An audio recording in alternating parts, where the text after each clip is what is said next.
He was asking for death every day, every single day, क्योंकि वो रोज़ मुझसे मांग रहे थे, मुझे मार दो, मुझे इंजेक्शन लगा दो.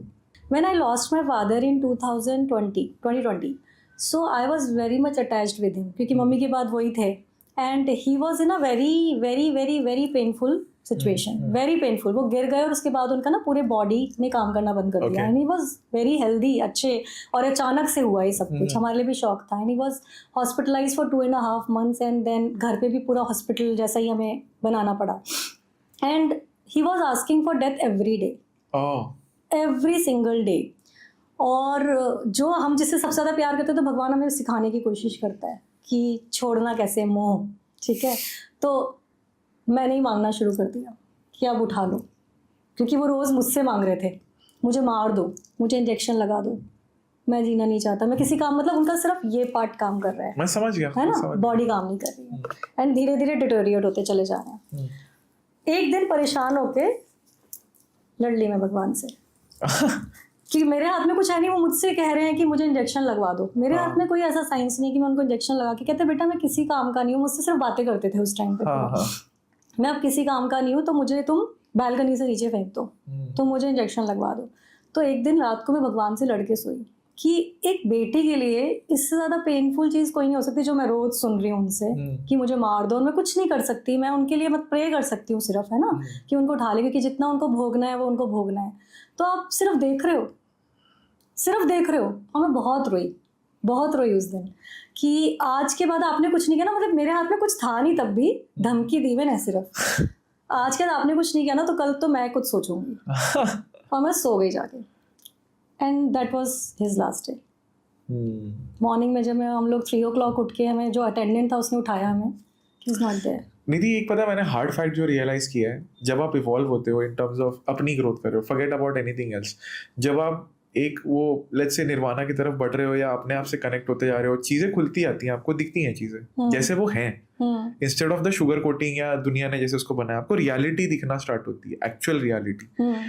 और उसमें मैंने ये चीज रियलाइज की है कि जैसे ये एग्जांपल आप दे रहे हो, जब मेरी मासी की डेथ हुई थी तब मेरे को डेथ ने बड़ा हिट किया था. That was the first death. मैं 16 साल का था, जो मैं मेरा अटैच था, मतलब मेरी मम्मी से बढ़कर थी तब मेरे लिए मासी.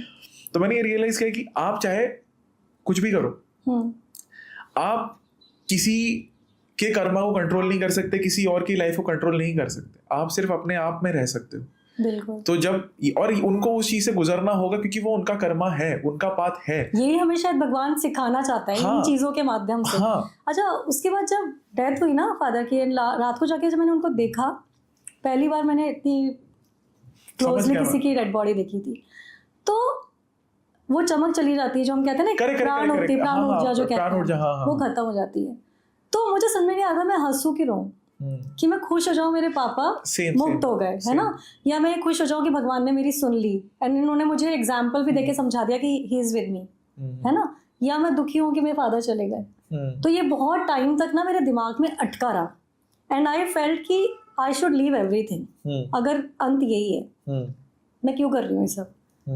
फिर बताया जो थोड़े से हमारे गुरु टाइप के लोग हैं, जो उन्होंने, मैंने उनसे ये क्वेश्चन किए कि मैं ये सब क्यों कर रही हूँ, मैं ये सबसे मनी अर्निंग क्यों कर रही हूँ, ये अगर हमारा यही अंत है तो फिर अच्छे ही काम करने चाहिए, सिर्फ बैठ के भगवान का जप करना चाहिए. तो बोले नहीं, कर्मा तो अपना करोगे ना, जिसके लिए भगवान तुम्हें इस फील्ड में लाए हैं, तो वो कर्मा तो तुम करोगे. तो वो मेरे फादर की डेथ ना मेरे दिमाग में इतना घर कर गई, तो I was not in a state for 1 and 2 years, 1.5 year. तब मैंने मेडिटेशन ज्वाइन किया, मतलब कंटिन्यू, कभी ऑन एंड ऑफ में करती थी, कंटिन्यू मेडिटेशन प्रैक्टिस, सुबह मॉर्निंग 4, ठीक है ना, and in 3 months only I was out of it. बिल्कुल नॉर्मल सिचुएशन में, अदरवाइज मैं 2 लोगों की जैसे लाइफ नहीं जीते आप, एक तरफ आप अपनी प्रोफेशनल लाइफ मास्क बन जाता है, मास्क बन जाता है, एंड आप अंदर से टूटे हुए होते हो क्योंकि आप देख चुके होते हैं ये क्या हुआ. आई थिंक पता है क्या होता है, बहुत बार हम किसी को पीड़ा में देखते हैं ना तो हमें इमीडिएटली एक रिस्पॉन्स आता है मदद करने का, बट बहुत बार क्या होता है पता है कि अगर हमने उसको उस पीड़ा से भी निकाल दिया ना, तो उसकी जर्नी को हम और स्लो कर रहे हैं. उसको उस चीज से दर्द लेके सीखना है. Pain is the biggest teacher of all. कर्म काटना है. हाँ, और हम उसके कर्म में बाधा बन रहे हैं, और फिर हमारा भी कर्म बनता है उससे कि तुमने इसको अपना फल नहीं मिलने दिया, तो अब तुमको भी भोगना पड़ेगा. तो कहीं ना कहीं मैंने ये चीज रियलाइज किया कि चाहे तुम्हें अच्छा लगे ना लगे, आप किसी की जर्नी को एक्सेलरेट नहीं कर सकते हो, आप अपनी अवेयरनेस उसको पास नहीं कर सकते हो, उसको खुद ही अवेयर बनना होगा गुजर खुद ही अवेयर बनना होता है, पर कई बार आप जरिया बन जाते हो। जरिया जरूर जरिया जरूर बनोगे, बट आप कर्म काट के नहीं बनोगे जरिया। क्योंकि कई बार होता है ना, वो अभी उसका इतना स्पिरिचुअल अवेकनिंग हुआ नहीं है Correct. कि वो समझ पाए। तो कई बार किसी की कंपनी की वजह से या किसी के ज्ञान की वजह से हाँ, लेकिन आई फील वो भी फिर उसके कर्मों की वजह से ही वो आपको अट्रैक्ट करेगा। हाँ बिल्कुल, तो हम कहते ही है ना कि किसी के कर्म जब जागते हैं तो फिर वो उसी पाथ पे चल देता है। थैंक यू सो मच इस क्लिप को एंड तक देखने के लिए। अगर आपको ऐसी ही interesting and value adding clips देखनी है then dream with Neeraj clips को सब्सक्राइब कर लीजिए। Until then keep dreaming, I will see you in the next one.